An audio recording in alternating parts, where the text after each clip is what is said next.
We have to support the workers, not the economy. There has to be a shift to a social policy in Europe. The liberalization has led to bad working conditions, and I think we can make a change.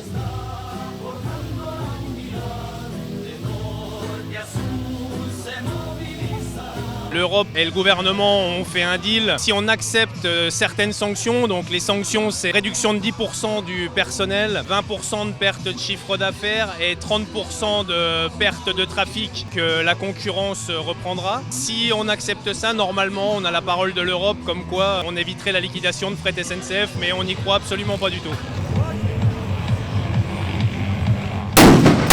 C'est la première fois dans le syndicalisme européen, avec les réformistes et avec les syndicats progressistes, on est tous d'accord pour dire que 30 ans de libéralisme en Europe, ça marche pas. Avec les camarades anglais, les camarades italiens, les camarades espagnols, les camarades qui ont vécu la privatisation et l'ouverture à la concurrence, aujourd'hui on est tous d'accord pour dire que le libéralisme ça suffit. Et on est aujourd'hui présent en tant que collectif jeune pour montrer que la jeunesse cheminote est pleinement engagée contre le libéralisme, qu'elle ne vit pas en dehors des débats de cette société, et aussi pour montrer notre opposition à l'extrême droite avec les élections du 9 juin, pour montrer qu'on fera aucun pas en arrière contre le fascisme et contre le libéralisme, parce qu'on sait bien que derrière le fascisme se cache le capital.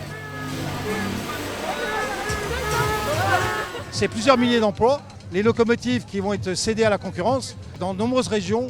Des gens qui pouvaient participer à développer le fret, ils vont être obligés d'être mutés dans d'autres services. Et ça, c'est une véritable aberration. On ne peut pas avoir un gouvernement qui appelle à doubler le transport de fret dans les prochaines années et qui aujourd'hui plie devant les injections européennes de casse du service public. D'autres pays ont fait le choix d'avoir un service public intégré comme la Belgique. Donc on pourrait retrouver en France une entreprise intégrée totalement avec le fret, le service voyageur et le réseau, quoi. Ce sont des choix totalement politiques qui nuisent à l'intérêt général et aussi, on peut dire, à la planète.